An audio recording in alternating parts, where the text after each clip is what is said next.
Ba't nag-chat si ate ano? Ayun, nakita mo. Ate Olog? Ano Olog. Ay, Kabani. Ate Pedro daw. Ano? Bumili daw ng kape. Nasa pack. Nino? Basta daw bumili ng kape doon, nasa pack. Sino sumapak? Ewan ko. Basta bumili ng kape. Kailan? Kanina daw, 3, nasa pack. Paano bibili ng kape? Eh di ba nga sarado kami, kaya bumili sa iba. Ng 3 kape, nasa pack.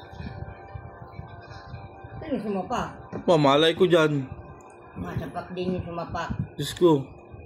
Eh, doon bumibili sa tindahan yon. Eh, sa kabila bumili, 3 kape, yun, nasa pack. Bumili na nga sumapak pa. Ewan ko, saan bumili? Sa chat ko ulit. Yun, doon daw bumili sa kabila, katabi. Pag-abot daw ng 3 kape, nasa pack. La. Pag-abot daw ng 3 kape, nasa pack, yun, umalis na lang daw.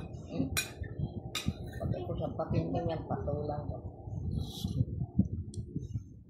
Hindi nga puntahan doon, samahan sa barangay. Yung barangay. Uling ko Eh paano yun? Pag bumili na lang kami, nasa pack.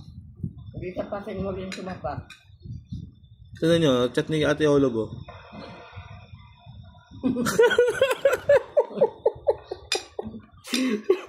Tatlong kaping pinili, nasa pack.